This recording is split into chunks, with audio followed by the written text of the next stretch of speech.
Right, okay. So good afternoon, everybody. My name is Ramsey Assal. I am the CEO of the Landsite. As some of you may know, we are a professional services hub for the real estate sector, bringing together professional services from across the entire sector into one platform. And I'm starting now with our first webinar for the month of September. And I'm delighted to welcome one of our members and his business, Duncan Kreeger, who is the founder and CEO of TAB. Duncan founded TAB in 2018 and has built a dedicated team of property experts delivering a variety of property financial solutions, including fractional ownership investments. Prior to founding TAB, he started one of the UK's largest non-bank lenders in the UK. He's a serial entrepreneur and property expert who has over 2 decades of experience in real estate, making him well equipped to deliver today's webinar on how the property industry can help and support the UK's net zero goals. So welcome, Duncan, and I will hand over to you and let you take it from here. Thank you. Thank you very much. I'm very pleased to be back. I really appreciate the invite, and hopefully I can share some useful information with everybody today. Perhaps if you could just confirm that my presentation is on the screen. Okay, got a nod from inside. So yes, all good, Duncan. Yep. Yeah, great.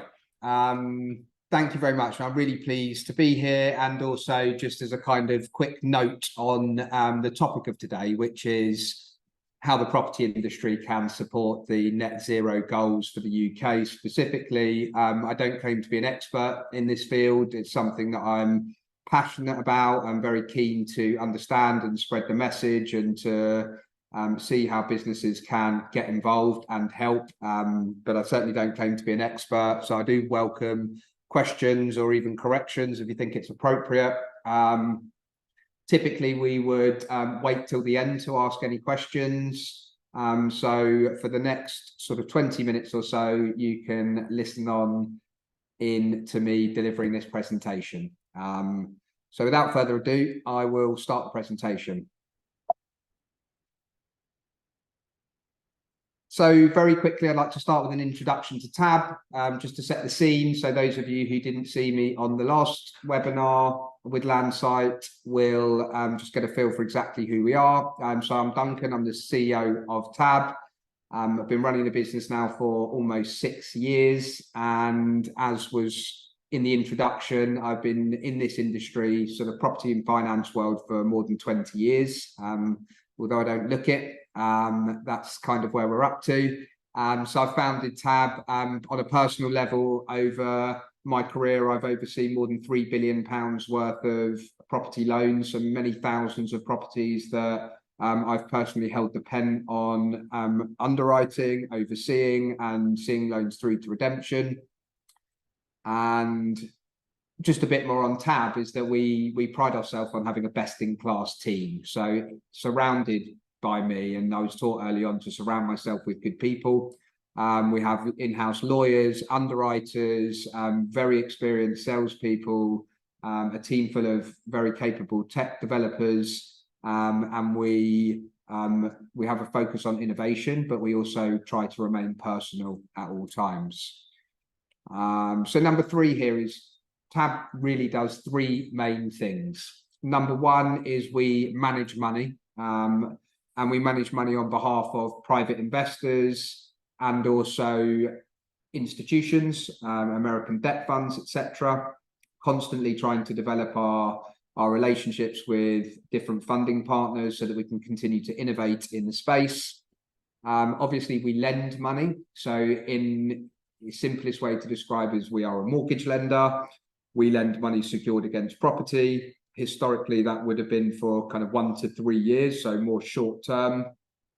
But actually today is a very exciting day for me and for the business, where we're launching into 10-year mortgage product. And number 3 is fractional ownership. And something I'm extremely passionate about is opening up real estate investments to a much broader range of people. So making investing in property more accessible. and also making those investments more liquid via a secondary market or a trading exchange. So the question of the day, and it is a big question, is how the property industry can support the UK's net zero goals. I guess there's some questions that come from this title. Number one being, what exactly is net zero? Number two, what is the impact of the property market on the global emissions? Number three, how can the property market actually help? Number four, how can TAB help, and how do we help, and how do we intend on helping even more? And number five, how we're playing our part internally as well as in our product development. So, what is net zero carbon? Put simply, it's the balance between the amount of greenhouse gases that we produce and the amount that is then removed from the atmosphere.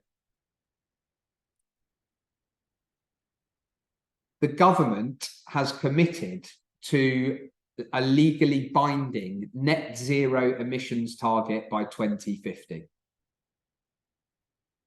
Businesses and companies across every single part of the economy need to take steps to get as close as possible to these targets as soon as possible. That means getting rid of fossil fuels and switching to clean and renewable technologies.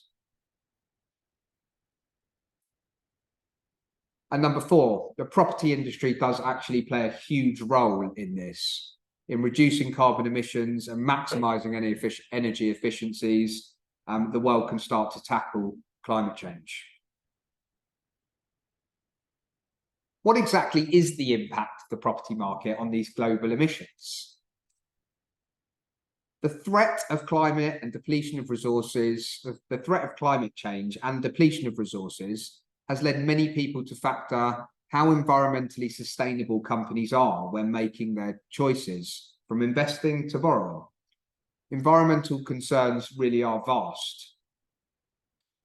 Greenhouse gas emissions, biodiversity, waste management, water management, and energy efficiency. If you're wondering what the percentage of the property market's effect on the market is, 39%. So it's clear to me, and it has been clear for some time, that one way that we can really change the needle on this problem is for property owners to understand the implications of the decisions they make now and how long those decisions will carry forward into the future. So in other words, the more action we take now, the longer term we'll see the benefit for. ESG is obviously a buzzword. It's something we've aligned ourselves with as a business very, very closely with, but it's amazing from my perspective how often I see people just not exactly sure what is meant by ESG. So the E stands for environmental, how a company improves its environmental policies, identifies and implements solutions to address their environmental concerns. The S stands for social, and I think this is something that we could all pay more attention to. Social meaning what a company does to improve its social impact within the local community, within its own industry, and of course within the wider world and the wider community. And governance. G standing for governance is the way that companies' management team advocates for positive change.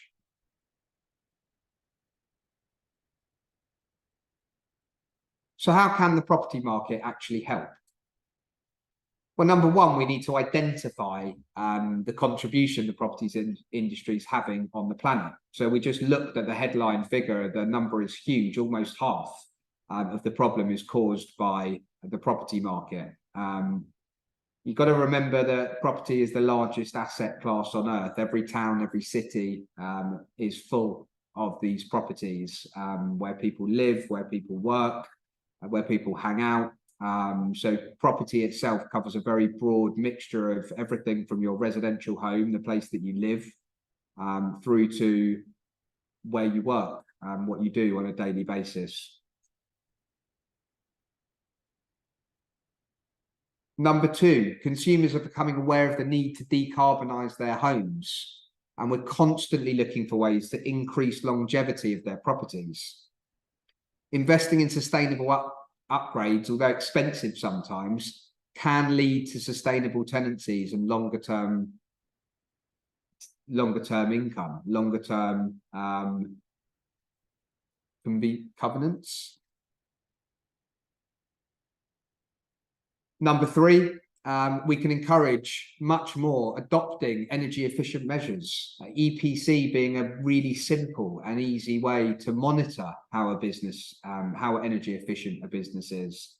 Often I'm greeted with, EPCs, that's just one tiny piece, but where in this market there is a huge lack of information, lack of tools to monitor progression, EPC, in my opinion, is one really basic one that nobody can deny is measurable and where you can change the dial. Properties need to have better insulation, better lighting, better technology. All of these things at the margin make a difference, and one step at a time, 1% at a time, you can start to make a pretty significant difference on each property. And then the materials that we use to actually build new properties and repair new properties, trying to make sure that they're sustainable, so that we're not depleting natural resources all the time.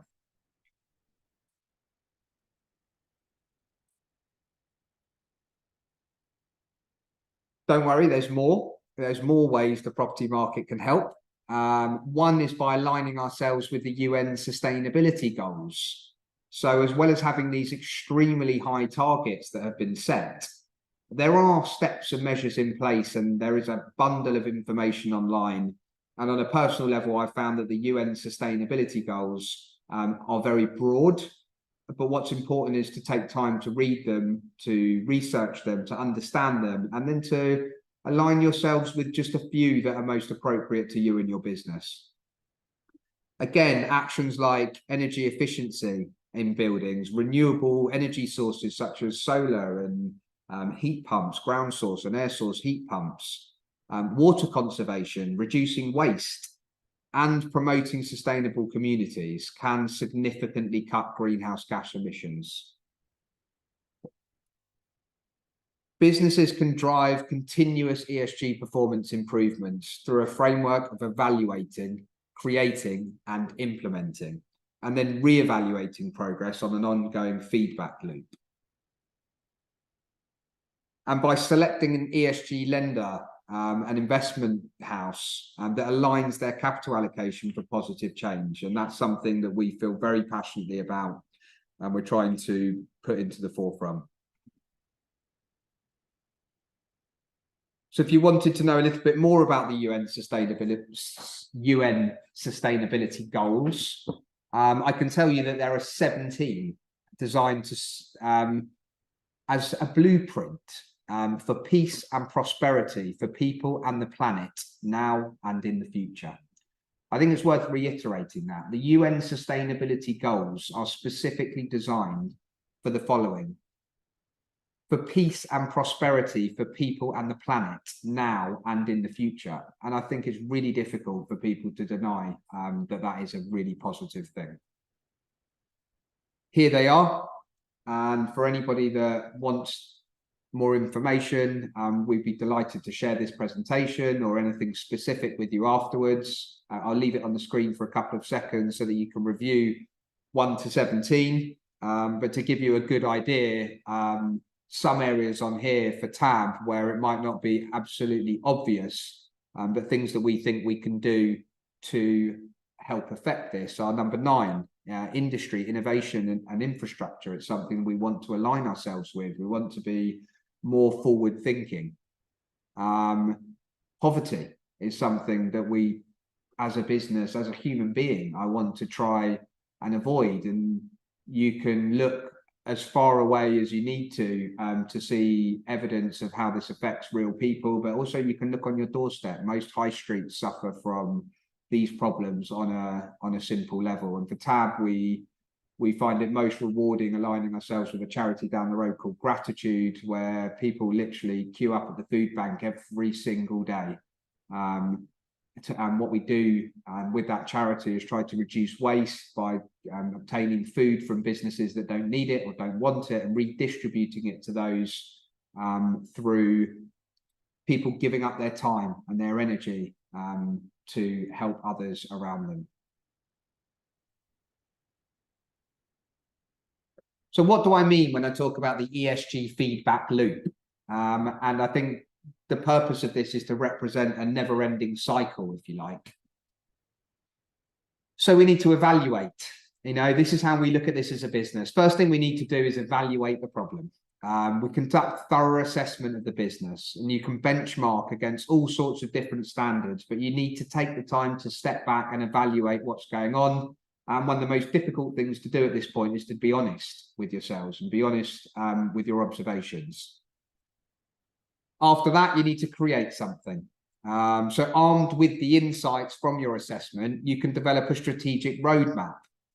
Look at your business, see how it can affect the environment, its social and governance dimensions. So, governance being what we do as a business. So what we're doing is we're evaluating what we do as a business, and then we're trying to create something. After that, we need to implement it. Any one of these parts of the feedback loop doesn't exist anymore, then it falls down.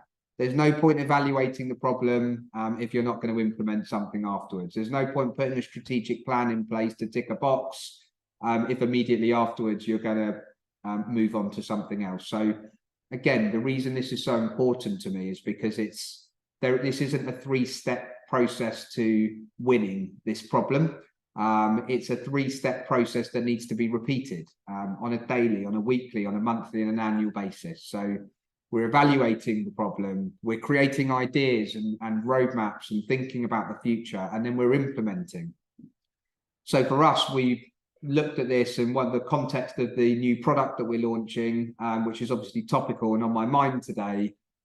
We've taken a long time to think about how we could design a product by evaluating the market, seeing where there are elements of things that we could be doing better as a business.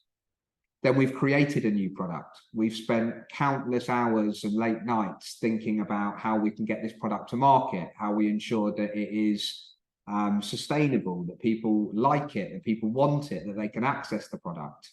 And right now, today, we're implementing. So we're implementing everything that we've evaluated and created. And then immediately after, guess what? Back to evaluate. We need to evaluate the launch. We need to evaluate the applications, the type of customers that are looking for help from these resources. And then we'll go again, back around the feedback loop. Hopefully you get the idea here. So Tab Mortgage. Today's a very big day for the business. It's a very proud moment for me. As I've just said repeatedly, it's a lot of hard work. This is not simply a case of flicking a light switch on and moving the business into a new sphere. The plan here is to support the borrowers that we've already attracted to this business already. So a lot of businesses have always focused on new business, new business, new business. My thing is that we've done a lot of new business. We've lent £400 million since we started this business 5 years ago. So we have data. We know what people want. We talk to our customers. We're personal.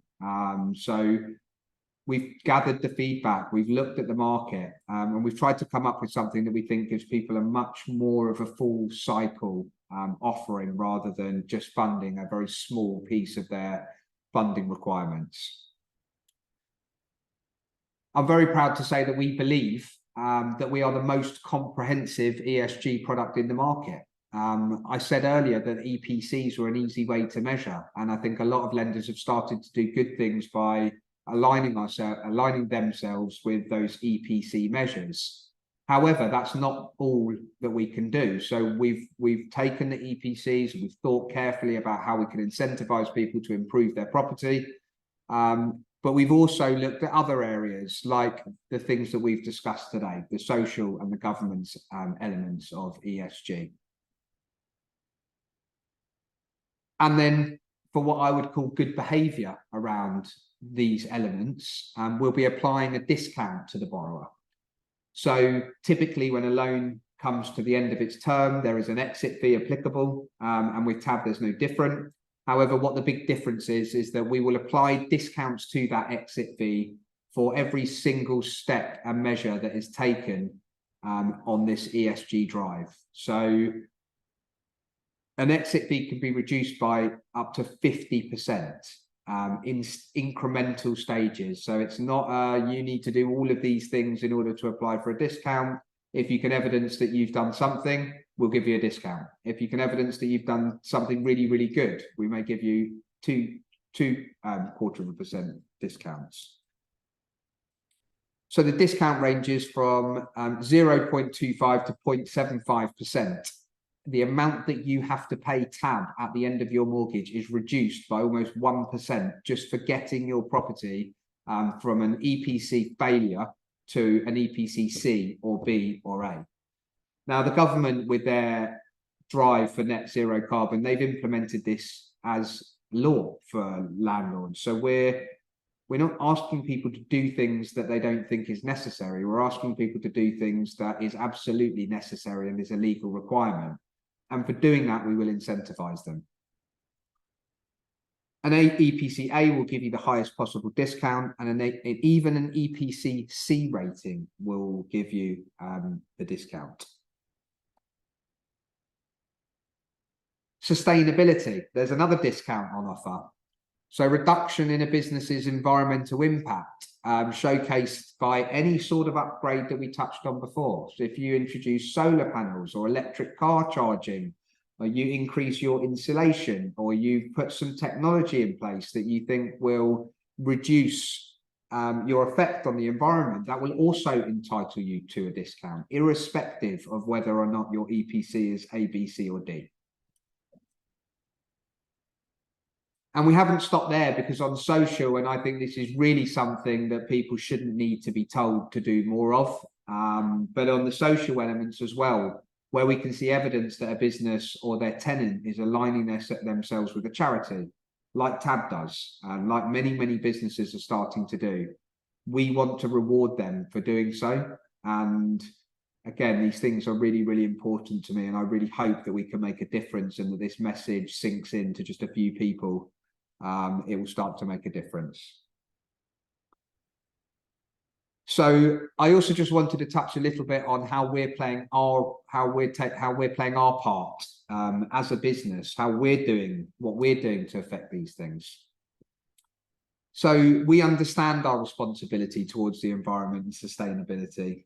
As such, we've, at a significant cost, I might add, gone through preparing comprehensive ESG policies.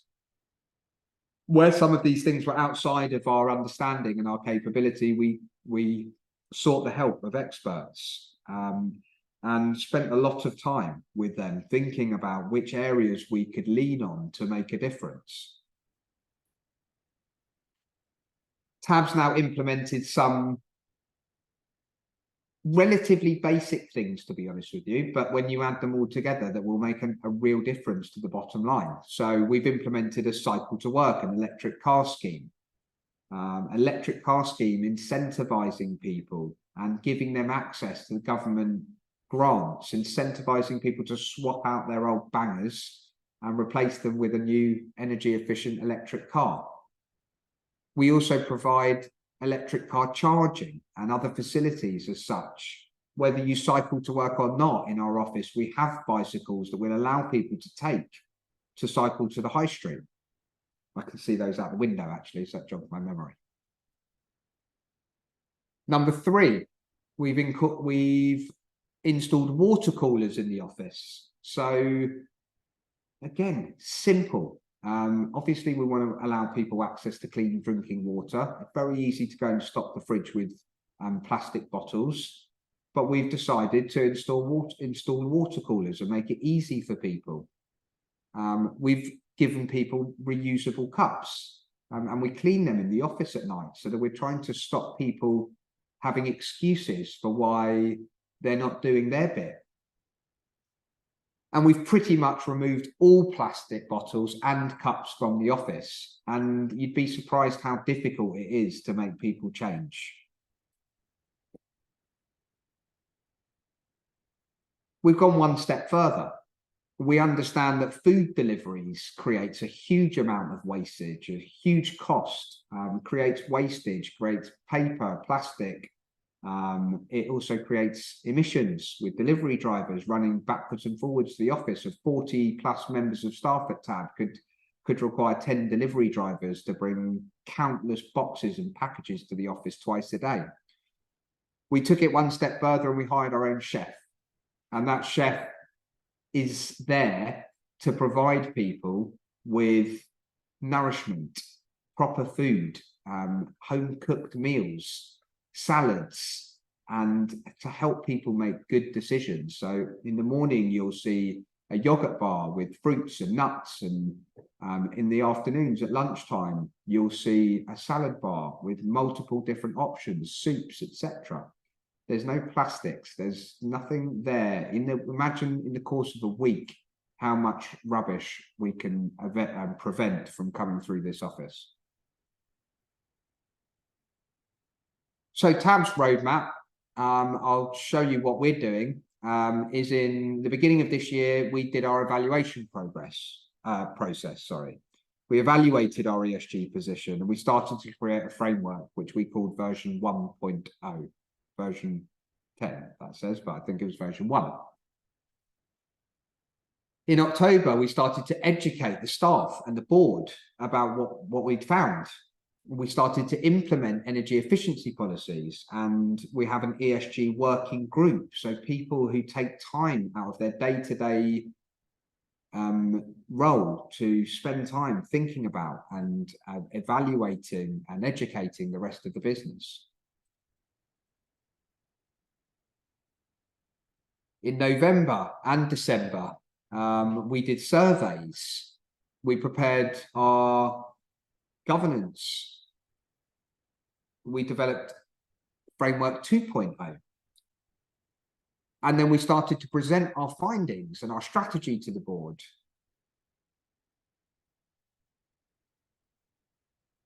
Next year, we'll be incorporating some of this TCFD into our ESG framework, and we'll be presenting risk areas that need to be considered. All of this with a view to trying to hit net zero targets. Moving forward, we'll be training staff. We'll be looking for external measurements of how we can benchmark ourselves. And that is enough for today. And I'd be very keen to answer any questions that you may have.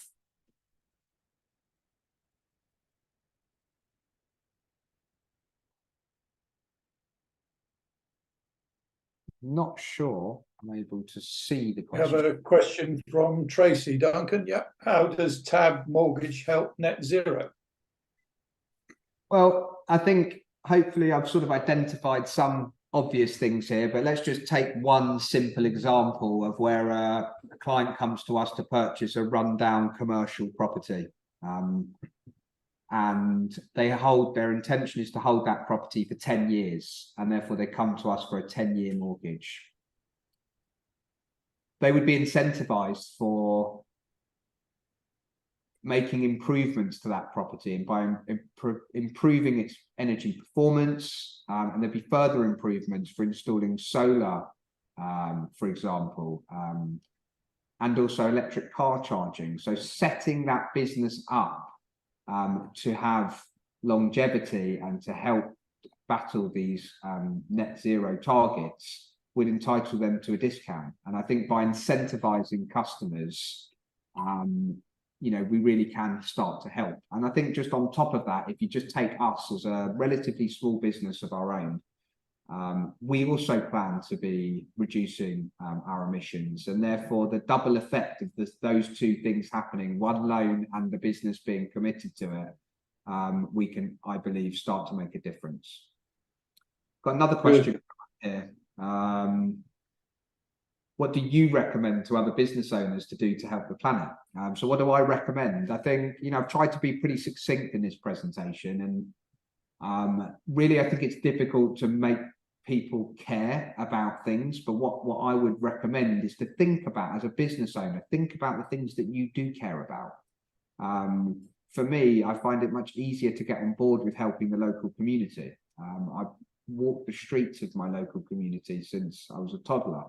I've seen things go up and go down. I've seen new buildings. I've seen tenants come and go from the high street, and I've seen homeless people sleeping on the streets. And for me, one thing that I feel where I can actually make a difference is when I drive past the food bank at Gratitude at the end of the road, and I look at the queue and I know that there will be enough nappies for those that can't afford to buy their own.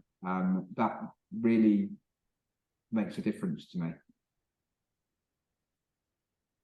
Good. And one from Naomi Hindley: where did you go for your external help? That's a good question, Naomi. Hello there. We basically, we didn't get it right first time. I think, you know, it's the most important thing. We didn't go on to Google and find an expert, and we didn't find it that easy, to be perfectly honest with you. In fact, I think we've changed our advisors on this topic more than once already. I think there are more people cropping up. So if you start to tune into these things more, then you can start to gather information quite quickly. And I think, you know, fortunately, I've got a very good team around me, and I lean on my team, as I've presented there. But to give you an example, all of the top accountancy firms in this country now have a department where they can advise clients on this type of thing. And for us, we actually did end up with a top 10 UK accountancy, in fact, worldwide accountancy practice, who hired a specialist who we really built some rapport with. And we started super slow. And as we started to see the benefits of that information, then we leaned into that person more heavily. So I think it's really just about asking. And then I can see Gail's got a question as well quickly. Yeah. I mean, the last question I'll just deal with first, because the question is what happens if the UK doesn't meet its net zero targets. I mean, I'd possibly rephrase that, say what happens when the UK doesn't meet these extraordinary targets. And I guess one thing says 2050 is a long way off. So I think we're expecting twists and turns in this before we get there. But the reality is there is no penalties. Who would the penalties be applied to or against? I think it's a really, really tricky one. But I guess on a personal level, I don't want to get too bogged down with that, because that leads me to just think, well, I'll just worry about it later. And that's not my style. The question about did I face any challenges in making TAB more sustainable? I think, you know, probably the last question of the day. I think the answer to that is yes. Lots of challenges.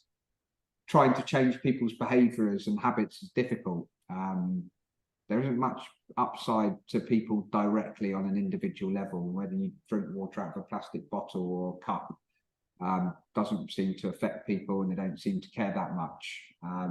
Recycling. You know, people will just chuck stuff in the bin. Trying to get people to change their behaviour and to realise the compound effect of doing that every day, I think, is more tricky. And also, you know, I'm quite aware of the fact that we're launching this product today, and I've already started to hear snippets of people saying, oh, you know, conspiracy theory. And, you know, I think the challenge is not allowing people to belittle the size of the problem. And I'm not going to do that. So if I can help with anyone, if I can help with anyone at all by giving some time or some thoughts, some guidance, then I'm really happy to do that, and I'm open to do that. So hopefully you found this really useful. Great. Thank you very much, Duncan. That was insightful, interesting. Thank you very much indeed. We appreciate it. And I know that the recording of this webinar will be on your platform as well as ours, and links on LinkedIn for it as well, for anybody who wants to go back or share it with anybody else. So thank you as always on behalf of the Landsite, Duncan. Appreciate it, and we'll leave it there for the moment. Thank you. Good luck with the launch. Yeah. Good luck, of course, absolutely, as always. Thank Very you good very luck much. with that, and I'm sure you'll do very well with it. Thanks, Duncan. Thank you. Appreciate that. Bye-bye. Bye-bye.